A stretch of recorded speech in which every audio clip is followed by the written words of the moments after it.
بسم اللہ الرحمن الرحیم۔ فقہی مسائل، قرآن و حدیث سے مستنبط شدہ احکام کو فقہی مسائل کہتے ہیں۔ اب اس کا ایک پہلو تھا عبادات، اب دوسرا اس کا ہے معاملات۔ معاملات میں سب سے پہلی چیز جو اس باب میں لائے ہیں وہ نکاح کے حوالے سے ہے، اور اس کے بعد پھر جو پہلا باب ہے نکاح کے حوالے سے، اور اس طریقے سے اس کے جو متعلقہ مسائل ہیں اور حق مہر اور اس طریقے سے آگے جو اس کے متعلقہ چیزیں ہیں وہ بیان ہوں گی۔ پہلی بات نکاح اللہ تعالیٰ کی جانب سے ایک بہت بڑی نعمت ہے، اور دین اور دنیا دونوں کے کام اس سے درست ہو جاتے ہیں، دنیا کا بھی اور دین کا بھی۔ آدمی گناہ سے بچتا ہے اور دل جو ہے وہ ایک ٹھکانے ہو جاتا ہے، اور نیت جو خراب ہونے سے اور ڈماڈول ہونے سے وہ بچ جاتا ہے، اور اس کے ساتھ ساتھ انسانی نسل وہ اس نکاح سے ہی بڑھتی ہے۔ اب پہلی چیز ہے نکاح کا حکم کیا ہے، تو اس کا جواب یہ ہے کہ نکاح فرض بھی ہوتا ہے، واجب بھی ہوتا ہے، سنت بھی ہوتا ہے، اور بعض اوقات نکاح کرنا مکروہ بھی ہو جاتا ہے، اور بعض اوقات حرام بھی ہو جاتا ہے، یعنی مختلف حالات میں مختلف حکم۔ اگر ایک آدمی ایسا ہے کہ اگر وہ نکاح نہیں کرتا، یعنی اس کی طلب اتنی شدید ہو جائے کہ اگر وہ نکاح نہ کرے تو گناہ میں ضرور مبتلا ہو جائے گا، اور استطاعت بھی ہو، ایسے میں اس کے لیے نکاح کرنا فرض ہوتا ہے۔ استطاعت بھی ہے اور نکاح نہ کرنے کی صورت میں طلب اتنی شدید ہے کہ گناہ میں مبتلا ہو جائے گا، ایسے موقع پر نکاح فرض ہو جاتا ہے۔ اور اگر طلب اتنی بڑھ جائے کہ گناہ میں مبتلا ہونے کا اندیشہ ہو اور اپنے آپ کو حرام نظر سے بھی نہ بچا سکے الی آخرہ، تو ایسی صورت میں پھر واجب ہو جاتا ہے آدمی کے اوپر۔ تو فرض واجب عملاً ایک جیسے ہوتے ہیں، یعنی ضروری ہو جاتا ہے۔ اب اس چیز کو سامنے رکھ کر کے آپ دیکھیں کہ آج کے جو حالات ہیں، کیا ہمارے نوجوانوں کو جن کو والدین نے شادی سے روک رکھا ہے، جن کے لیے انہوں نے یہ شرط لگائی ہے کہ ڈگری لے کر آؤ گے پھر شادی کریں گے، اپنا مکان بناؤ گے پھر شادی کریں گے، اسی طریقے سے جناب کوئی سرکاری جاب آپ کی لگے گی تو پھر آپ کی شادی کروائیں گے، تو میرے خیال میں اس کی وجہ سے ہمارے معاشرے کے اندر بہت سارے خرابیاں جو ہے وہ جنم لے رہی ہیں، جنم لے چکی ہیں، بغیر خواہ تاخیر کی جا رہی ہے۔ اس لیے ہم اور آپ اسلامی تعلیمات سے زیادہ اپنے آپ کو سمجھدار نہ بنائیں، یورپ کی غلط تقلید ہم نہ کریں۔ اور بعض اوقات یہ بھی ہوتا ہے کہ اگر حالت اعتدال کی ہے اور مہر اور نان نفقہ وغیرہ پر قدرت ہے تو ایسے میں پھر سنت ہو جاتے ہیں پھر۔ اور اگر یہ خوف ہو کہ بیوی پر زیادتی کرے گا اور اس کی حق تلفی سے نہ بچ سکے گا، پھر یہ مکروہ ہو جاتا ہے۔ اور اگر یقین ہو کہ بیوی پر ظلم اور زیادتی کرے گا تو ایسی صورت میں پھر نکاح کرنا ٹھیک نہیں ہوتا۔ ہمارے معاشرے میں کیا کہتے ہیں جی، کوئی لوفر ہے، کوئی نشئی ہے، کوئی جو ہے وہ لاپرواہی ہے، کہتے شادی کراؤ ٹھیک ہو جائے گا جی۔ تو ٹھیک ہو گیا تو ٹھیک ہو گیا، نہ ہو گیا تو کیا ہے جی، کسی اور کی بیٹی کی زندگی خراب ہوگی نا۔ لوگ کہتے ہیں کہ نہیں کہتے جی، پہلے اس کو تو ٹھیک کرو، کسی اور کی زندگی اس کے ساتھ برباد کیوں کروا رہے ہو۔ تو عرض کرنے کا مقصد یہ ہے کہ ایک تو ہم نکاح کو رسم نہ سمجھے، بھائی جی رسم ہے جی، سارے کرتے آئے ہیں، سارے لوگ کرتے ہیں تو ہم بھی کریں گے جی، ایسا نہیں ہے، بلکہ یہ اسلام کا ایک حکم ہے۔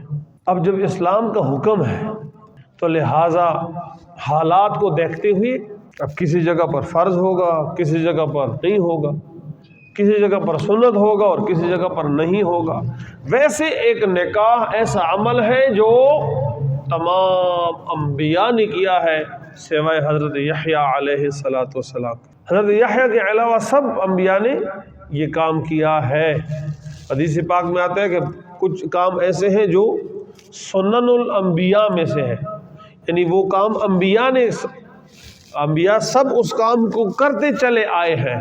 ہاں اس کے جو صورتیں ہیں یا شرائط ہیں اس میں تھوڑا بہت فرق ہوتا ہے، لیکن ایک عمل چل آ رہا ہو، جیسے ان میں سے ایک ہے مسواک، ان میں سے ایک ہے داڑھی مبارک، ان میں سے ایک ہے شادی مبارک۔ لہٰذا اب اس شادی کے حوالے سے ہم دیگر اقوام کی تقلید کرنا چھوڑیں، جو اسلام کے طور طریقے ہیں اس کے مطابق کرنے کی کوشش کریں۔ بے جا تاخیر یہ ٹھیک نہیں ہے۔ بے جا کم اس لیے لگا رہا ہوں ساتھوں، ایک آدمی کی اوریجنل کوئی مجبوری ہے، میں بیمار ہے یا مکان نہیں ہے، نہ نفقے کا وہ نہیں اٹھا سکتا، اور تو ایسے میں تو اگر تاخیر ہوتی ہے تو ایک چلو ایک جائز صورت ہے جی۔ لیکن یہ جو ہمارے اور آپ کے ذہنوں میں جو ہم نے رکھی ہوئی ہے نا کہ جی بچہ کالج پڑھ رہا ہے تو اس وجہ سے شادی نہیں کرواتے ہیں جی، یونیورسٹی پڑھ رہا ہے تو اس وجہ سے شادی نہیں کریں گے، یونیورسٹی سے فارغ ہوگا پھر جا کر کے کروائیں گے جی۔ مدرسہ پڑھ رہا ہے، ابھی فراغت نہیں ہوئی ہے، فراغت ہوگی تو اس کے بعد جا کر کے کروائیں گے جی۔ تو آپ کے پاس گارنٹی ہے کہ ڈگری لینے تک اور فراغت تک یہ گناہ سے محفوظ رہے گا؟ اور پھر ان حالات میں کہ جہاں گناہ کے اسباب بہت زیادہ پائے جاتے ہیں جی، جہاں گناہ کی طرف رغبت دلانے کے جو ذرائع ہیں وہ عام ہو چکے ہیں جی۔ دوسری چیز ہے نکاح کے اندر جو ضروری ہے ایک عمل ہے جس کو ایجاب اور قبول کہتے ہیں۔ نکاح میں جب پہلے جو بولنے والا ہوتا ہے اس کو ایجاب کہتے ہیں، وہ لڑکی والوں کی طرف سے بھی ہو سکتا ہے اور لڑکے والوں کی طرف سے بھی ہو سکتا ہے۔ اب اس کے جواب میں جو بولا جاتا ہے اس کو قبول کہتے ہیں۔ تو یہ ایجاب اور قبول نکاح کے اندر ضروری ہے، رکن کی حیثیت رکھتے ہیں۔ وہ ایجاب اور قبول کے بغیر نکاح نہیں ہوتا۔ ایسا نہیں ہے کہ مثال دو آدمی ہیں اور وہ راضی ہو گئے رشتے پر، اور وہ انہوں نے لوگوں کو بلایا، جناب وہ دعوی خیر کر لیا کہ بس ٹھیک ہے جی ہمارے درمیان میں اتفاق رائے آ گیا ہے اور ہم ایک دوسرے کو ہم نے پسند کر لیا ہے، ہم ایک دوسرے سے راضی ہیں اور دعا کر لو جی۔ انہوں نے کھانا بھی کھایا، انہوں نے مٹھائیاں بھی بانٹی، انہوں نے لوگوں کو بھی بتایا، بہت کچھ کر دیا، تو اب شرعاً یہ عمل نکاح نہیں ہے۔ اور اس کی صورت آپ ایسی بھی مثال لے سکتے ہیں کہ یہ جو ہمارے معاشرے کے اندر منگنی کا رسم ہے، جو خالصتاً ہندوؤں کا رسم ہے، غیر مسلموں کا رسم ہے، منگنی مسلمانوں کا طور طریقہ نہیں ہے۔ کوئی مسلمان منگنی کا تصور نہیں کر سکتا کہ میں منگنی کروں گا، مسلمانوں کا طریقہ جو نہیں ہے، یہ تو غیروں کا طریقہ ہے۔ اگر کوئی مسلمان کرتے ہیں تو اپنے آپ کو گناہگار کرتے ہیں، صاف لفظوں میں جی۔ تو منگنی میں کیا ہوتا ہے؟ ایجاب و قبول نہیں ہوتی۔ وہ جناب ایک طرف والے آ گئے، دوسری طرف والے آ گئے، اگر ان کے پاس پیسہ زیادہ ہے تو وہ کسی شادی ہال میں چلے گئے یا کہیں انہوں نے خیمے لگا دیے، ڈول باجے منگوائے، ناچ گانا کیا اور کھیل ختم، پیسہ حضر، وہ جی منگنی ہوگی۔ اس کے بعد وہی منگیتر اور وہ عورت، ان کا رابطہ بھی ہوتا ہے، وہ ملتے بھی ہیں، کوئی ان کو وہ عیب شمار کی نہیں کیا جاتا، حالانکہ منگیتر سے ملنا حرام ہے۔ ابھی تو رشتہ قائم ہی نہیں ہوا ہے، ابھی تو وہ لڑکا ان کا داماد بنا ہی نہیں ہے، ابھی تو وہ ساس اور سسر ان کے بنے ہی نہیں ہیں، لیکن ہمارے معاشرے میں ان کے ساتھ وہ داماد والا سلوک کیا جاتا ہے، غلط ہے ایک بات۔ یا ہمارے کلچر میں وہ جی گوڑے ماتے کر لیے جی، دعا خیر ہم نے کر لیا ہے، کہتے ہیں نا جی، کہتے ہیں ہم نے دعا خیر کر لی ہے جی۔ اس دعا خیر سے بعد میں بڑے مسائل پیدا ہوتی ہیں جی۔ وہ دعا خیر شعا خیر کچھ بھی نہیں ہوتا جی۔ جب آپ نے کہیں پر پیغام بھیجا ہے، رشتہ طے ہو گیا، ٹھیک ہے، اس کے بعد جناب تیاری شروع کرو اور اپنے حیا اور پردے کو لے جاؤ جی، رخصتی کرو جی۔ ضروری نہیں کہ آپ اس پہ لاکھوں لگاؤ گے، میرا بس نہیں ہے، میرے پاس پیسے نہیں ہے، بس ایک جوڑا اور ایک چرپائی اور کچھ برتن اور یہ، اور چلو لے آؤ جی۔ یہ تو میں نے اور آپ نے اس کے میں تکلف شروع کیا نا کہ نہیں نہیں جی وہ بیڈ، اور آج کل جناب وہ بیڈ بھی نہ ہو اور کیا کہتے ہیں اس کو، صوفے بھی نہ ہو، یار یہ پھر کوئی شادی ہوگی؟ آج کل تو جناب لوگ بناتے ہیں جی فریج بھی اس میں ہو، اور اس طریقے سے واشنگ مشین بھی ہو، اور فلانا بھی ہو، ڈگڑانا بھی ہو، یہ لیتے لیتے جناب پھر یہ تو لاکھوں روپے اس بھی لگتے ہیں، اور لاکھوں روپے آپ کے پاس ہے نہیں، پھر کہتے ہیں جب آئیں گے تو پھر کریں گے جی۔ وہ آ نہیں رہے تو ادھر اولاد بیٹھے ہوئی ہے جناب، نقصان ہے اس کا، والدین گناہگار ہوں گے اس کے۔ یہ کوئی جنا دانائی نہیں ہے، اور میرے پتر میرے سامنے گلی نہیں کر سکتی شادی نہیں جی، یہ آپ فخر کہتے ہیں جی، میرے پتر میرے سامنے گلی نہیں کر سکتی جی، کہتے ہیں نا لوگ، گل تو کریں جناب، وہ گل اس لیے نہیں کر سکتے کہ آپ بیٹھے ہوئی ہیں، آپ کی جہالت سامنے جو ہے نا آڑے آئی ہوئی ہے جی، یہ کوئی کمال نہیں ہے، یہ جہالت ہے آپ کی، میرے پتر میرے سامنے آنکھ نہیں سکتی جی، اللہ کے حکم کو توڑ رہے، وہ گناہ میں مبتلا ہے، اور آپ کہتے ہیں میرے سامنے گلی نہیں کر سکتی جی۔ تو اس حوالے سے ہم نے معاشرے میں خود تنگی پیدا کی ہے، ہم نے معاشرے کے اندر خود ان خرابیوں کو جنم دیا ہے، پروان چڑھایا ہے، ان خرابیوں کو ہم پال رہے ہیں، ان خرابیوں کو ہم سیراب کر رہے ہیں، ان خرابیوں کو ہم تناور بنا رہے ہیں، اور پھر روتے بھی ہم خود ہیں جی۔ یہ تو کوئی وہ بات نہیں ہوئی نا، اپنے پیروں پر خود ہی جناب کلہاڑی مارو اور پھر رو بھی، بھئی جب رو نہیں پھر کلہاڑی کیوں مار رہے تھے؟ تو یہ ان خرابیوں کو دیکھ کے ہم اور آپ نے دور کرنا ہوگا، یہ ہمارے معاشرتی برائیوں میں سے ہے جی۔ اور جی آبادی بڑھ رہی ہے جی، شادی اس لیے نہیں کروا رہے کہ آبادی بڑھ رہی ہے جی، اللہ معاف فرمائے جی، تو آبادی بڑھ رہی تو پھر کیا ہوگا؟ وہ مہنگائی ہے، پھر دیں گے کہاں سے؟ تجھے کہاں سے مل رہا ہے؟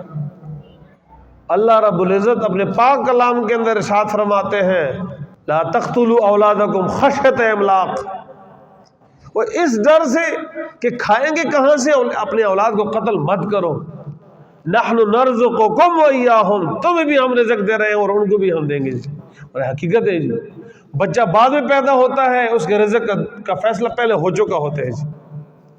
اور جن کی آبادی، اور ہونا تو پھر یہی چاہیے تھا نا کہ انڈیا والے سارے مر چکے ہوتے، چائنا والے سارے مر چکے ہوتے، اس لیے کہ ان کو تو آبادی ان کی سب سے زیادہ ہے نا، میرے خیال میں چائنا پہلے نمبر پر ہے اور انڈیا دوسرے نمبر پر ہے، ایک ارب کو اسے بھی کوئی کہتے ہیں 40 سے 45 اس طرح کوئی آبادی ہے ان کی۔ تو یہ کوئی دلیل نہیں ہے کہ کھائیں گے کہاں سے، بلکہ اللہ تعالیٰ دینے والے ہیں جی، حالات کے ساتھ ساتھ اللہ رب العزت ان چیزوں کو پیدا کرتے ہیں جی۔ تو ایجاب اور قبول ضروری ہے۔ نمبر 2، تو پہلی طرف سے جو بات آدمی پیش کرتا ہے نا بات کو، وہ ایجاب ہوتا ہے۔ مثال کے طور پر لڑکے والا ہے اور وہ کہتا ہے کہ ہم آپ کے بچی کو رشتے میں لینا چاہتے ہیں، تو انہوں نے ایجاب کر لیا، اب ان کی مرضی ہے کہ وہ اس کو قبول کریں، اور یہ لڑکی والوں کی طرف سے بھی ہو سکتا ہے کہ ہمیں آپ کے ساتھ رشتے کے حوالے سے اتفاق ہے، ہم اپنا رشتہ آپ کو دینا چاہتے ہیں، تو یہ ان کی طرف سے ہے۔ اب وہ جو دوسری سائڈ والے ہیں لڑکے والے، اگر وہ چاہتے ہیں تو اس کو قبول کر لیں، نہیں ہے تو رد کر لیجیے، دوسری طرف سے جو ہے وہ قبول ہو جائے گا۔ اور دوسری جو چیز ہے وہ اس کے اندر ہے گواہ کی، جیسے ایجاب و قبول کے بغیر نکاح نہیں ہوتا، منگنی یا دعا خیر اس کو نکاح نہیں کہتے، اور نہ یہ نکاح ہوتا ہے، اور نہ اس کی وجہ سے جو دامادی اور سسرالی رشتہ ہوتا ہے وہ بنتا نہیں ہے، بلکہ ایک بات ہے کر لی ٹھیک ہے، زبان ایک کر لیا، اور ایک آپ نے زبان دے دیا، ایک وعدہ ہو گیا، ایک معاہدہ ہو گیا، یہ ساری باتیں اپنی جگہ پر ہے، نکاح وہ نہیں ہے۔ اور اس کی وجہ سے تو بعض اوقات مسائل بھی بن جاتے ہیں، وہ اس وقت انہوں نے کر دیا تھا جناب، بعد میں جب بچے بڑے ہو گئے تو بعض اوقات وہ ان کو پسند نہیں ہوتا، نہیں کرنا، اس کو چلانا چاہتے، اور ادھر سے جناب میں نے بات کی ہوئی ہے، کیسے نہیں مانیں گے؟ لڑائیاں ہوتی ہیں، جھگڑے ہوتے ہیں، فسادات ہوتے ہیں، اس لیے ایسے کاموں سے اپنے آپ کو بچانا چاہیے تاکہ جس کے مستقبل میں اس سے نقصان نہ ہو۔ دوسرے نمبر پر ہے گواہ، وہ گواہوں کے بغیر بھی نکاح نہیں ہوتے ہیں، گواہ ضروری ہے۔ یہ جو ہمارے درمیان میں ہم نے ایگریمنٹ کر لیا ہے، ہم نے ایک دوسرے کو ایکسیپٹ کر لیا ہے، وہ ہمارے درمیان میں انڈرسٹینڈنگ ہو گئی ہے، آپ جو بھی الفاظ بولیں گے یہ آپ کے ہیں، معاشرے کی بات کر رہا ہوں، جب تک عقد نکاح پر گواہ قائم نہیں ہوں گے وہ نکاح نہیں ہو سکتا، وہ نکاح ہے نہیں۔ جب نکاح نہیں ہے لہٰذا اس کے بعد جتنا بھی مرحلہ چلے گا وہ سارا حرام کاری اور بدکاری کے اندر شمار ہوگا، جو اولاد پیدا ہوگی وہ اولاد حرامی ہوگی۔ بغیر گواہوں کے کیا ہوا عقد نکاح نہیں ہے، جب نکاح نہیں ہے تو اس کے بعد جو کام کیا جا رہا ہے وہ زنا اور حرام کاری ہے، اور اس کے نتیجے میں جو اولاد پیدا ہوگی وہ اولاد حرامی ہوگی۔ کتنا اہم مسئلہ ہے جی۔ اور ہمارے جو نئے نوجوان ہیں ان کو بیچاروں کا نہیں پتہ اس چیز کا، اور وہ کہتے ہیں جی ہمارے درمیان انڈرسٹینڈنگ ہو گئی ہے، تو یہ گناہ ہے، حرام کاری ہے جی۔ اللہ تعالیٰ سمجھنے کی توفیق عطا فرمائے جی۔ الحمدللہ رب العالمین۔